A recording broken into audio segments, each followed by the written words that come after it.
Boa noite, caros alunos e ouvintes. No ar, mais um programa A República com Loriel Rocha. O tema da nossa aula de hoje é o projeto revolucionário do paradigma moderno. Para tanto, nós vamos pegar o artigo O Paradigma Moderno e Sua Crise Epistemológica e Civilizacional, que foi publicado na revista da PUC-Rio, e vamos analisá-lo. Bem, o que é paradigma, né? A primeira coisa é definir essa palavra, que a gente vê falar muito, né? E esse artigo, desculpe, deixa eu dar uma introdução aqui. Esse artigo ele vai falar sobre a crise do mundo moderno, tá? Ela é uma crise epistemológica e ela é uma crise civilizacional, né? A raiz dessa crise reside num dualismo básico, né? Que vem a ser a cisão radical entre o ser humano e a ideia de natureza. Nós já fizemos alguns programas sobre isso, algumas aulas sobre isso, aliás, vários. Esse é um ponto muito importante para se perceber, né? De todas as espécies de seres que habitam, que vivem na Terra, o ser humano, de fato, é o único que tem a capacidade de interferir no ambiente no qual ele vive e de destruir o ambiente no qual ele vive. Nenhuma outra espécie da natureza tem essa capacidade. Por outro lado, o ser humano, dentre todas as espécies da natureza, é a espécie mais frágil, né? E evidentemente que esta fragilidade ela tem um lado, digamos, interessante e tem um lado perigoso, né? Bom, historicamente, em termos de conhecimento, né, a Grécia é tida como o grande berço da produção de conhecimento no Ocidente. E isso é devido à existência da filosofia grega, né? Bem, no conceito grego antigo, o homem se relacionava com o cosmos como um todo, né? Ele não tinha uma relação de apropriação, ele não tinha uma relação de poder sobre a natureza, né? É preciso entender isto. Isso significa que, antropologicamente falando e ontologicamente falando, os gregos não partilhavam de um conceito dual. Bem, quando é que o dualismo surge no contexto grego? O dualismo surge com Aristóteles. Aristóteles é o primeiro grande empirista da história, né? Então nós temos aqui 2000 e tantos anos de cultura filosófica e de cultura científica em que o modelo de Aristóteles ele foi privilegiado, né? E depois há uma acentuação nesse privilégio com a Igreja Católica, né? Bom, o que fez esse modelo? Esse modelo rasurou, né, estourou a relação redonda, inteira, que existia do homem com a natureza. O homem fazia parte da natureza. Ele era um ser integrante dela, né? O mundo grego antigo é um mundo cíclico, né? Evidentemente que é preciso aqui ter profundidade de conhecimento para entender a grande diferença que existe entre o mundo grego, em termos de concepção. Se você quiser o mais próximo possível do grego que a gente poderia pensar, sim, numa linguagem bastante elementar, tá? Fazendo uma analogia. Os gregos pensavam mais ou menos como os índios brasileiros. Você tem um respeito pela natureza. Você vive na terra, você não vive sobre ela. Veja que a relação do índio com a natureza é uma relação clara, né? É uma relação fundante. O índio não se comporta, na visão com a natureza, como se ele fosse dono dela. Então houve um momento em que os gregos pensavam desta forma. A filosofia aristotélica vai demolir esta visão de mundo, tá? E ele vai inaugurar um dualismo básico fundante, ou seja, o ser humano é distinto da natureza. Ele tem uma função de dominar a natureza. E aqui começa o problema. É muito importante fazer essa retrospectiva e entender o problema, aqui de fato entender, porque existe uma mentalidade revolucionária e uma mentalidade manipulatória em cima da maior parte das pessoas, dizendo que os problemas trazidos pela ecologia, ou a ideia de destruição da natureza, ou a ideia de sustentabilidade, é coisa da esquerda. Olha, não existe maior mentira do que essa. É claro? Existe um claro problema de poluição ambiental, um claro problema de destruição dos biomas, um claro problema de poluição dos rios. Tá? Isso não é invenção de ninguém. E tem um detalhe, o mundo inteiro faz isso. O mundo inteiro faz isso, né? Então, a poluição ambiental é algo, e a destruição da natureza é algo gravíssimo. E é auto-evidente. Bem, o que está na base, então nós estamos falando de um comportamento, né? Este comportamento que está alicerçado no argumento de que o homem tem direito de explorar a natureza, de que ele tem o direito de ter empresa, de que ele tem o direito de defender propriedade privada, etc, etc, etc. Tem um pano de fundo disso aqui.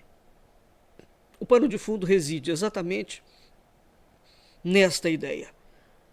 Existe um dualismo que vem desde Aristóteles. Há uma cisão radical entre ser humano e natureza. Tá? Então é preciso mudar este dualismo, né? Eliminá-lo, não é mudar. É preciso eliminar essa estrutura teórica, conceitual, que foi construída por Aristóteles. Aristóteles é a antítese de Platão. Tem autores que querem ver algumas convergências. Pode até haver alguma convergência, e eu acho que existe mesmo. Como não poderia existir, são filósofos.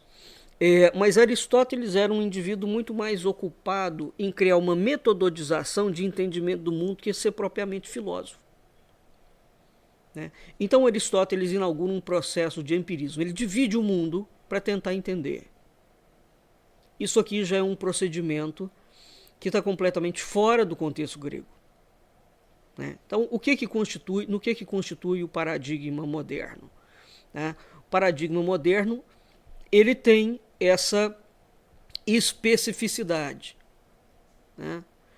Então, você tem uma cisão radical entre ser humano e natureza, que vem evoluindo desde a Grécia, né? E as inúmeras derivações dessa ruptura. É sobre isso que o artigo vai falar. Tá? Então, o que acontece? Essa visão de dualista aristotélica, sob um ponto de vista social, sob um ponto de vista político, sob um ponto de vista antropológico, sob um ponto de vista sociológico, sob um ponto de vista socioecológico, sob um ponto de vista religioso, ela é extremamente danosa, né? Porque, entre outras coisas, ela cria um imaginário hegemônico, né, de que a matéria, o mundo é matéria, né, e quem controla toda a matéria do mundo e tem direito de impor e dispor sobre ela é o homem, né? Bem,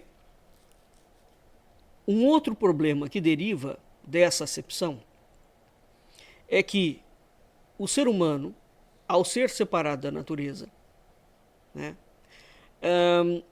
essa separação, esse dualismo, separou o corpo do ser humano, corpo físico, do psiquismo dele, né? Separou o homem da mulher. Como é que funciona essa separação? Aristóteles constrói a estrutura teórica da concepção racionalista do ser humano e da concepção maquínica da natureza. Descartes depois aprofunda isso, né? Então isso causa o reducionismo antropológico da modernidade e todas as práticas predatórias que caracterizam a sociedade contemporânea. Você só está preocupado com ganhar dinheiro, né? Então, mas isso vai se estendendo, né, dentro da biosfera de uma forma alarmante, né? Bem, aqui respondendo o que eu comecei a falar, o que é um paradigma? Então, qual é a questão revolucionária, né, que eu dei o título, o aspecto revolucionário do paradigma da modernidade, né? Esse aspecto revolucionário, ou seja, uma forma de conceber o mundo que emerge especificamente com as revoluções do século XVIII. Eu tenho falado demais sobre isso, né? Que tipo de mundo é aquele que emerge? Um paradigma é um conjunto de perspectivas teóricas, digamos assim, nem sempre comprovadas, dominantes, em torno da concepção do ser humano, em torno da concepção do conhecimento, né? Em torno da concepção de natureza, etc. Tal. Então, um paradigma é um conjunto de teoria que você propõe acerca de tal ou qual coisa, né? O que acontece? Do século XVIII em diante, veja, Aristóteles não está no século XVIII, né? Mas Aristóteles inaugura esse dualismo fundante que depois passa para o mundo ocidental. O homem ele já não é natureza. Ele vive sobre a terra e tem uma relação estranha com a natureza. Aristóteles já posiciona o homem fora da natureza. Portanto, ele já não é natural. Ele tem uma naturalização, né? Bem, então o século XVIII ele cria uma construção teórica que lança a perspectiva de que o mundo é matéria pura. Só tem matéria, não há espírito, não há ideia de sagrado, não há ideia de transcendente. Então aquilo que Aristóteles já tinha feito, a partir do século XVIII, piora sensivelmente, né? Então a gente tem um paradigma moderno, excludente, fundamentado no materialismo dialético. E veja, o materialismo dialético ele não é um conceito que estará presente só na esquerda. Ele está presente na direita ou em qualquer espectro político, em qualquer espectro jurídico que vai existir depois disso, né? Bem, o que vai acontecer? Esse dualismo básico inaugurado por Aristóteles fala que o homem é razão, né? Então o homem ele é estruturado em torno de um conceito. O homem é um animal racional. E a natureza? A natureza é concebida como possuidora de uma essência organizada conforme uma lógica racional. Ou seja, a natureza não tem lógica, né? A natureza não é viva. Então, isso é inaugurado por Aristóteles. E a natureza, como não tem lógica, como ela é caótica, ela precisa de ser organizada de um modo racional.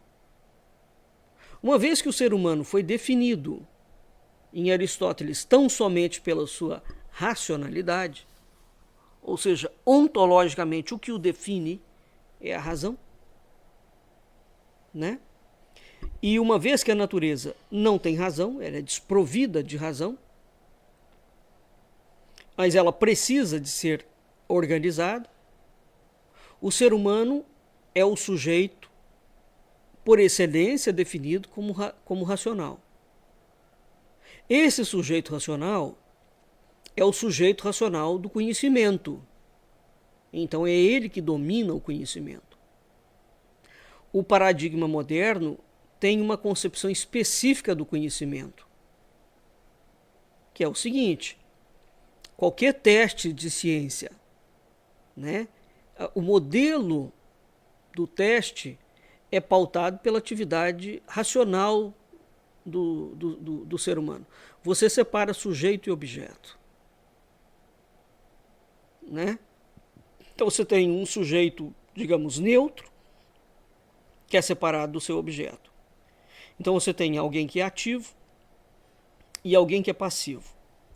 Isso faz com que a natureza esteja inteiramente submetida a relações de determinação determinadas pelo homem. Então, o século XVIII, entre outras coisas, ele cria uma concepção de natureza forjada pelo paradigma moderno. Essa concepção de natureza, ela não foi uma descoberta de uma verdade científica. Isso é que é dramático, tá claro? Essa concepção de natureza, ela foi norteada, orientada a partir de um objetivo específico, uma finalidade.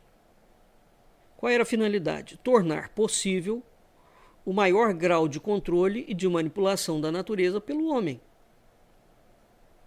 Isso é uma questão fundamental de se perceber. Então, tudo que nós conhecemos, ou lemos, ou nos é ensinado sobre a ideia de natureza, ela parte de teorias científicas que não são verdadeiras.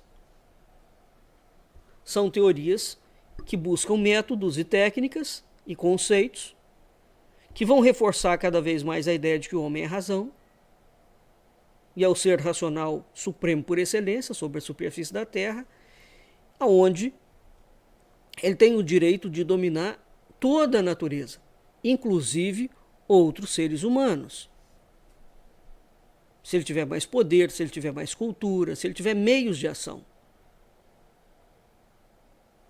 Isso é uma coisa, essa construção absolutamente hegemônica, supremacista, ela nunca existiu em nenhum outro povo da humanidade. Você fala, mas e as conquistas territoriais? E as inúmeras guerras, elas não foram feitas sobre esse paradigma. Essa questão é fundamental para a gente entender o abismo, o grande fosso que os iluminismos, as revoluções francesas, né, os maçonismos criaram, os gnosticismos horrorosos, os esoterismos baratos, né, esse neoliberalismo alucinado e assassino.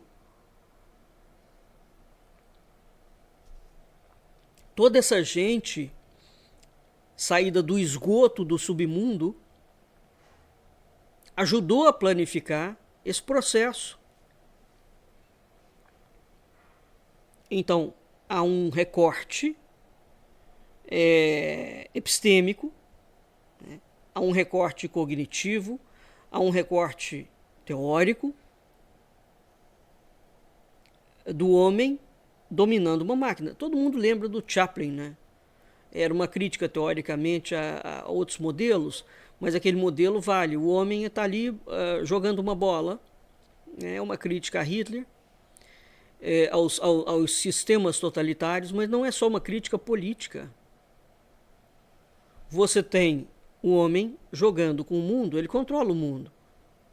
E é preciso entender isso. A partir do século XVIII, o homem pode não só controlar o mundo, ele pode controlar outras pessoas no sentido de ser dono dela.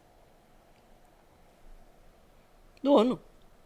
Você veja que nós estamos caminhando agora, nós já falamos sobre isso e vamos ter um programa sobre transhumanismo, a ideia da modificação de corpos em laboratório. O passo seguinte para isso é um conglomerado industrial passar a produzir corpos. Humanos? Não serão humanos, são corpos produzidos em laboratório. Então eles terão uma patente. Então aquilo que a gente conhece como ser humano, enquanto espécie, ele passa a ser domínio privado de uma empresa. Isso é uma loucura completa. Isso é o admirável mundo novo. Os seres produzidos em laboratório. Então, se eles estão produzidos em laboratório, tem alguém que detém a patente deles. Isso é o dualismo de Aristóteles levado ao limite do domínio da natureza. É preciso, evidentemente, barrar, né? Não se submeter a esse tipo de coisa. Bem, um outro problema do dualismo aristotélico. O homem foi pensado de uma maneira reducionista. Primeiro, ele é identificado com logos, com a razão. Com o passar do tempo, esse corpo não tem alma mais, não é? Ele é só corpo. O homem passa a ser identificado com o corpo e ele é corpo. Portanto, ele não tem mais nenhuma categoria de transcendência. Ele não tem alma, ele não tem espírito, né? Então é um corpo pensado como uma máquina e ele tem uma mente ou uma consciência ou um psiquismo enquanto atividade cerebral, racional, dissociada de qualquer coisa, né? Então a concepção antropológica da humanidade pensa o homem sobre esses pressupostos dualistas. Mas aí você fala, qual é o dualismo? Porque o dualismo de Aristóteles ainda mantinha uma ideia de alma. Mas a modernidade acabou com isso completamente. Você não tem alma, você não tem espírito, você é corpo mesmo. Então, uma vez que morre, não tem mais nada. Né? Não tem nada que faça com que uma empresa não possa ser dona da sua alma.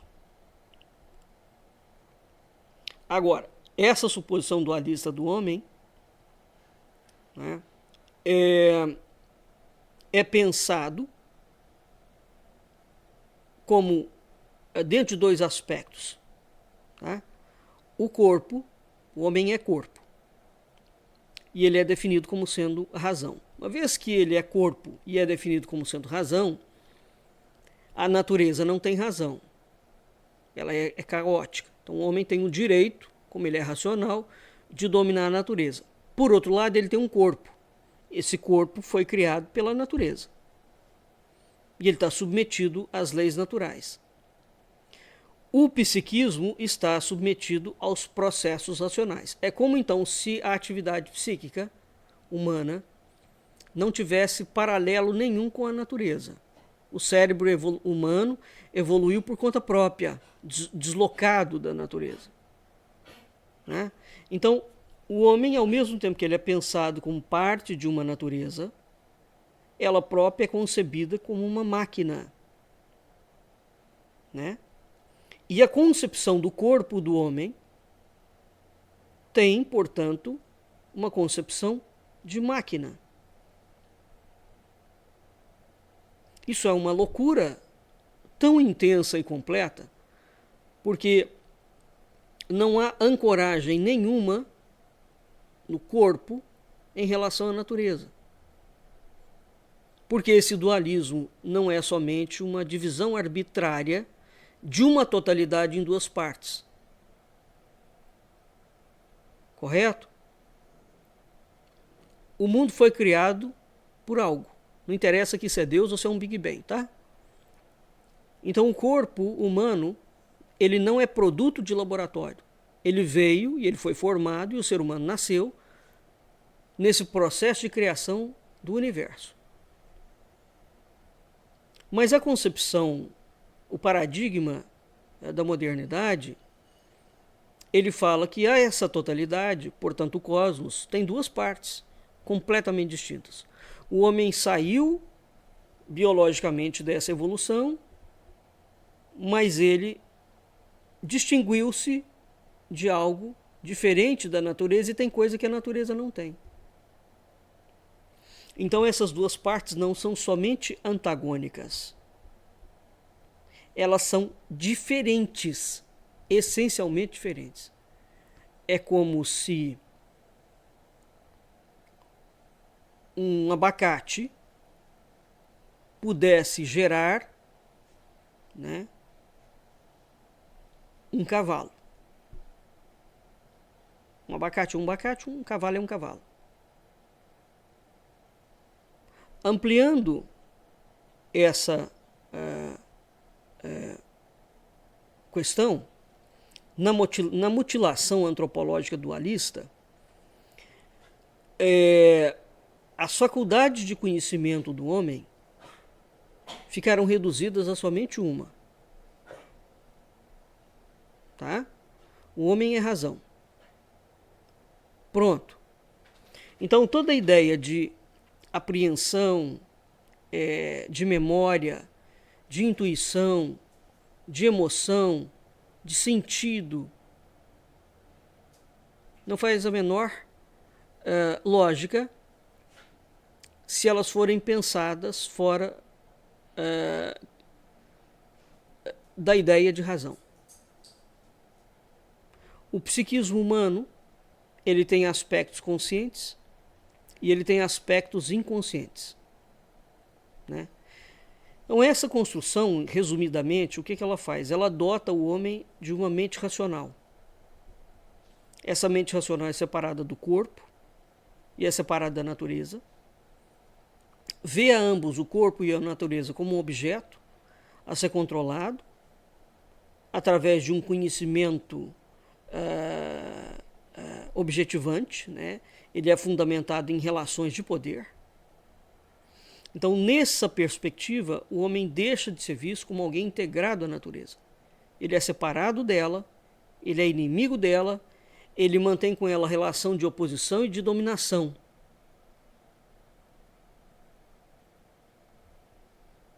Tá claro? Então, esse pressuposto ontológico, que define o humano pela sua racionalidade, vai ter o seu correspondente no pressuposto no campo da ciência, que é o pressuposto epistemológico, de que aquilo que escapa do mundo científico, ou seja, dos parâmetros de avaliação, eu não tenho parâmetro, eu não consigo provar que aquele evento não se repete. Então tudo aquilo que escapa do tratamento científico não faz sentido, não é lógico, não é verdadeiro.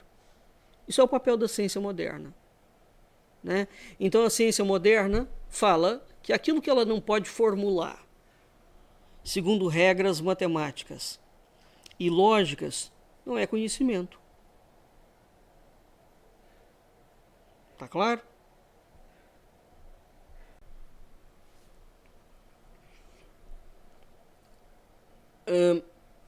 Então, se aquilo que define o ser humano, ontologicamente falando, é uma mente racional, é somente uma mente racional, o homem é razão,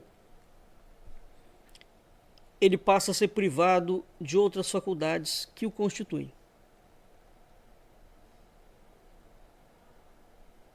Ou seja, exemplo, imaginação, afeto, desejo, intuição, né? Todas essas características que são constitutivas do ser humano, Todo homem imagina, ele tem afeto, ele tem desejo, ele tem intuição. Tudo isso foi tratado a partir de Aristóteles, né, como fatores que perturbam a razão. São chamados, eles estão dentro quase que da categoria do inconsciente, não fazem parte da consciência. Eles são desvalorizados, eles são ignorados, eles devem ser recalcados. E mais, essas características, imaginação, afeto, desejo, intuição, né, foram atribuídas na cultura ao feminino. De modo que ficou estabelecido que os homens são seres racionais e as mulheres são irracionais. Elas são menos inteligentes,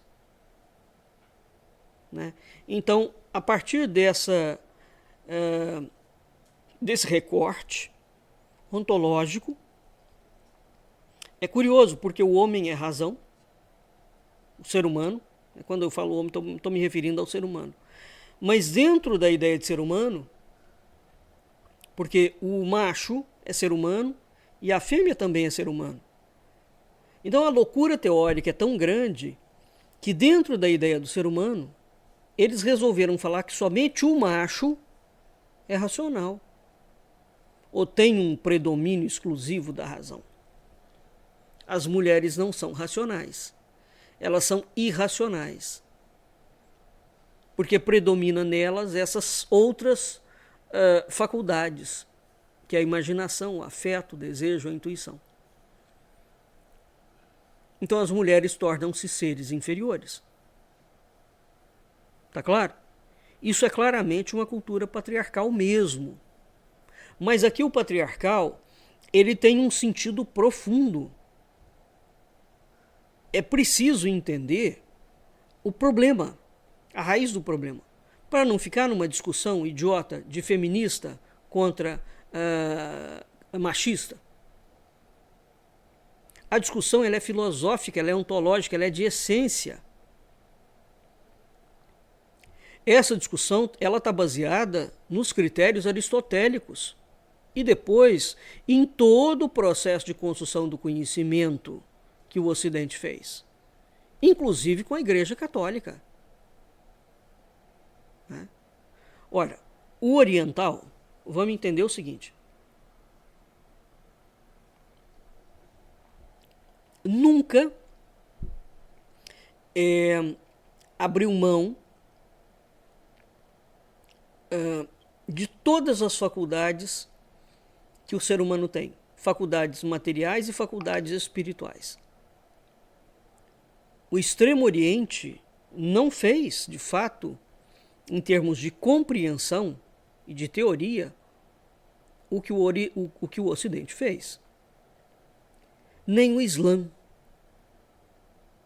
Curioso, não? O cristianismo fez. Então, de fato, o mundo moderno, o paradigma moderno, ele é completamente baseado numa série de dualismos. Você tem uma coisa que é abstrata, isso é um pensamento abstrato. Quando você pega Picasso, por exemplo, é uma pintura abstrata. Aí Leonardo da Vinci é um ser concreto. Você tem uma relação entre o espírito, que é invisível, e o corpo, que é visível. Uma relação entre o sujeito e o objeto, entre o ideal e o real. Todos esses dualismos são sexistas. Correto? É sexista mesmo. Porque tudo aquilo que é real, não é? Que é concreto, que é o sujeito e que é o real, é atribuído como algo que tem lógica. E esse algo que tem lógica, que é o polo dominante, ele é associado com o masculino. Olha, não tem como fugir desse negócio. Porque isso não é um discurso que foi inventado no século XX pelo feminismo. Isso é a construção teórica do Ocidente como um todo. Tá? E o que a ciência moderna fez? Ela tornou esses dualismos eficazes, digamos assim. Ela tornou esses dualismos num campo teórico, num referencial, em paradigmas hegemônicos. Né? São epistemológicos. Então, a racionalidade, ela é universal, ela tornou-se universal, né? E é a partir da razão que você vai dominar o mundo e impor a racionalidade em cima de classe, de sexo, de raça, de etnia, de experiência com a natureza, de relações familiares, do mundo político. Sabe qual é o problema disso? Novamente, é como se o macho ou o logos estivesse fora da natureza. Ele é um ente que está fora. Tá? O feminismo ou o feminino é algo, é um ser humano, mas esse ser humano está dentro da natureza. Ele tem vinculações naturalistas. Ele está carregado de particularismos que, por não serem racionais, precisam ser domados e dominados. Né? Em cima dessa loucura, veja, a escravidão, ela sempre existiu desde que o mundo é mundo. A escravidão que o ocidental, o modelo eugenista de mundo, supremacista de mundo, é que é o problema. Esse modelo supremacista, que já vinha sendo aplicado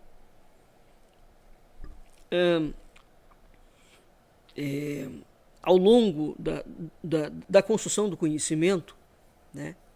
Então ele é fundamentado num dualismo dialético. Esse dualismo já fazia o homem dominar outros homens e dominar a natureza. Aí ele faz um upgrade nessa postulação, que já é mais do que milenar. O branco é que é o ser supremo racional por excelência. Então, esse branco, que é o ser supremo racional por excelência, ele tem o direito de dominar quem não é branco. Mas quem não é branco também não é ser humano?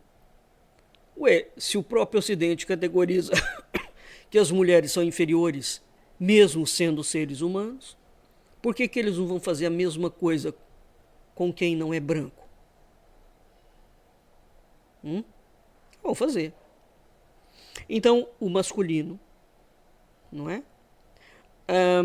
Tornou-se um conceito dominante. Tá claro? Os estudos feministas, né, tornaram essas concepções dominantes na natureza, na ciência, na política, na sociedade, né, na forma de lidar com o meio ambiente. Os estudos feministas contestaram essa visão de mundo. Mas não é só o feminismo que contestou isso, não. Muitos teóricos, muitos filósofos, muitos indivíduos sábios contestam essa visão de mundo. O Oriente tem uma cadeia inteira que não dialoga e não aceita essa visão do Ocidente, porque eles têm a própria visão dele. Né? E essa visão é uma visão única. Você tem um todo integrado. É claro que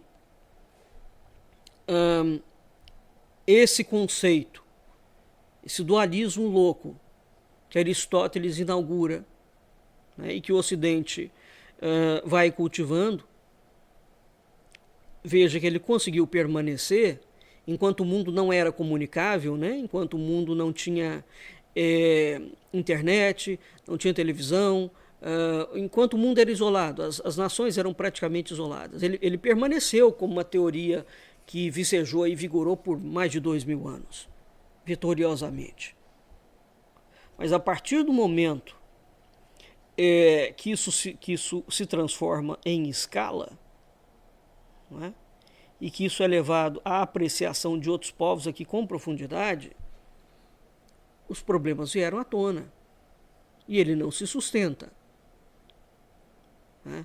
Então, mesmo cientificamente, você não pode falar que o ser humano foi criado a partir de uma explosão inicial, de um Big Bang, ou por Deus, e ele próprio se diferencia organicamente da natureza. Ele é diferente da natureza. Isso é uma loucura completa, né? Que não subsiste, que não resiste a uma análise séria. E ela só resistiu porque, de fato, foi vital para a manutenção dos poderes, inclusive da Igreja Católica, dos poderes ocidentais. Né? Então, essa ideia de homogeneizar tudo é uma ideia, de fato, patriarcal. Né? Então, tudo aquilo que não é considerado racional é considerado um problema e ele tem que ser eliminado. Tá claro? Então, o ser humano definido como razão e tudo aquilo que não for razão não tem tratamento científico. Não faz sentido. Bem, o Boaventura de Souza Santos, que é um português, ele tem uma crítica muito contundente sobre essas questões. Muito contundente. E é preciso fazer essas críticas. Né?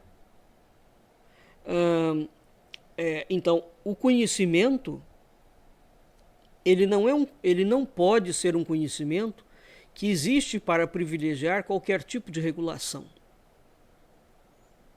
O conhecimento não deveria servir para projetos de dominação, sejam eles quais forem. O conhecimento deveria ter um caráter de emancipação. Emancipação do corpo, emancipação da alma. Não é? O conhecimento deveria estar a serviço da paz, e não a serviço da guerra, a serviço da conquista. Então, o paradigma da modernidade é um projeto revolucionário. Ele é um projeto ambicioso, que tem inúmeras contradições internas, que realiza inúmeros excessos. Você vai dizer, mas a ciência fez progresso? Fez, claro que fez, é inegável, está aí. Nós, inclusive, estamos conversando a partir desses progressos. Isso aqui é uma aula online. É claro que ela fez progresso. Mas a mensuração dos progressos e da forma da aplicação de critérios são coisas distintas. Né?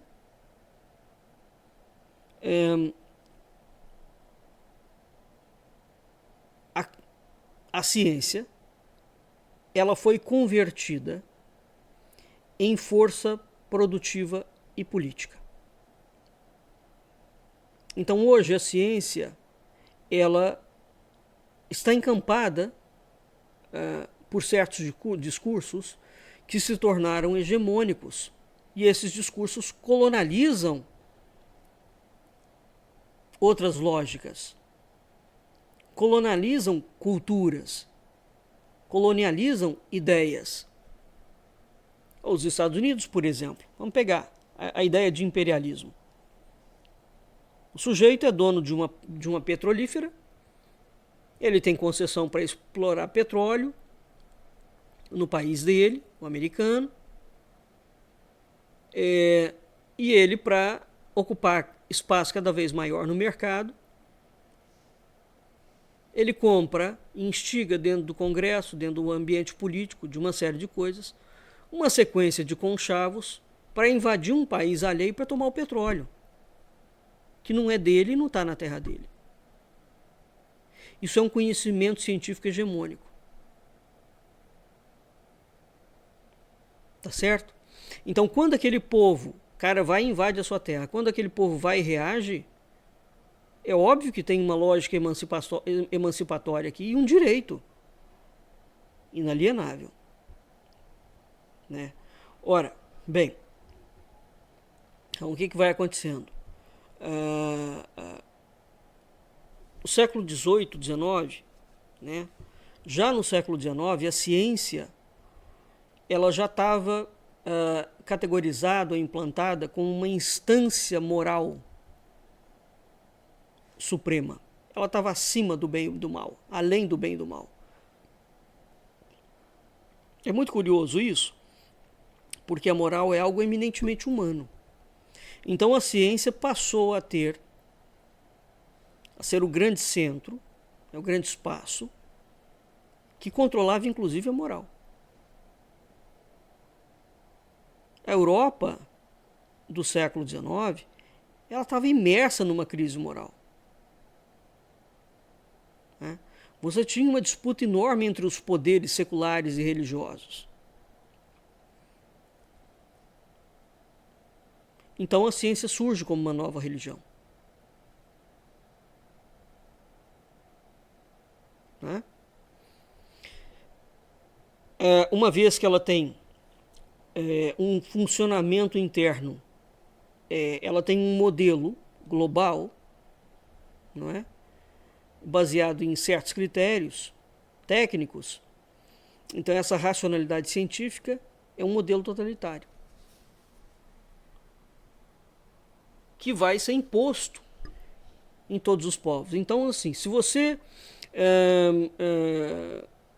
tiver acesso a um tipo de conhecimento que não se pauta pelos princípios epistemológicos e pelas regras metodológicas da dita racionalidade científica, você é um sujeito contemplado pelo feminismo, pelo feminino. Você não é racional. Você não é uma pessoa digna de crédito. Então, o que existe? Nós temos uma visão consubstanciada na racionalidade científica, aonde a natureza é uma coisa passiva, tá? Onde o mundo se divide entre ativos e passivos. O ativo é tudo aquilo que está relacionado ao macho, e o passivo é tudo aquilo que está relacionado à fêmea. O ativo é que tem direito de domínio e de conquista. O passivo tem que ser dominado e controlado. Tá claro? Então, nós temos uma lógica que é inaugurada com Aristóteles, uma dialética. Essa dialética ela vai se aprofundando ao longo do curso histórico, tá claro? E este aprofundamento vai tendo uma intencionalidade, e essa intencionalidade ela vai tirar o homem, sobretudo o macho, da natureza. Esse macho passa a regular a sociedade, passa a regular tudo aquilo que ele acha que não é racional, separa o ser humano da natureza, né? E a partir dessa separação, aquele que é considerado melhor, ou ser supremo, tem o direito irreversível e inalienável de mutilar o que for preciso, de dominar o que for preciso, a critério dele. Então isso é uma perspectiva reducionista, é uma perspectiva materialista do mundo e dos seres, onde você dilacerou a complexidade da natureza e do ser humano e das relações entre eles. O que a filosofia estudava, assim, a grosso modo? A filosofia estudava o que é o mundo. Aqui no esse aqui é o verbo ser, é o verbo enai em grego, né? O que é um cavalo? Então aí você ia você está entrando no terreno da ontologia. Esse verbo é definidor, tá? Da substância e da essência. Então, a filosofia grega estudava basicamente o que é o mundo, o que são os seres, todos os tipos de seres, animados e inanimados, e como é que se dá a relação entre eles. Né? No caso do ser humano, você tinha um outro terreno, né, dentro dessa ideia da relação. O homem tinha que conhecer a ele mesmo, para ele poder se relacionar com a natureza. Então essa relação, ela partia do entendimento do homem, ele conhecendo a ele mesmo. Hoje em dia, sequer nós temos esta obrigação de pensar sobre nós mesmos. Os gregos pensavam. Então, entre nós e os gregos, existe uma diferença brutal e, a meu ver, muito pior. Os gregos estavam muito mais avançados. Né? No Extremo Oriente se conservou, e na Ásia, esta ideia, né, de que o autoconhecimento é fundamental. Porque se você não se autoconhece, você não tem como se relacionar com o mundo. Ou a sua relação com o mundo vai ser péssima. Então, entre outras coisas, o que o paradigma revolucionário moderno faz é desligar o homem, inclusive, do entendimento que ele tem dele mesmo. Então, nós temos uma orgânica de uma totalidade unitária, reducionista, com um projeto cognitivo extremamente limitado e dominado por um materialismo radical. Tá claro? Bom, há outras perspectivas em relação a esse paradigma moderno, evidentemente, que a gente poderia tratar como uma das vertentes. Né? Hoje a gente tem uma crise global no mundo, tem crise mesmo, não é possível negar que não exista.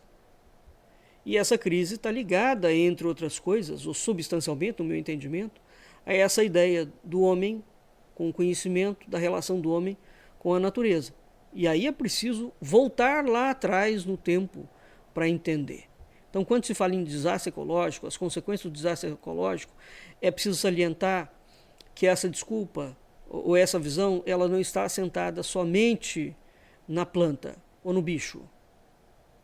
É um modelo de mundo que foi construído. E esse modelo é problemático. Tá claro? Bem, nós vamos ficando por aqui e até o nosso próximo encontro.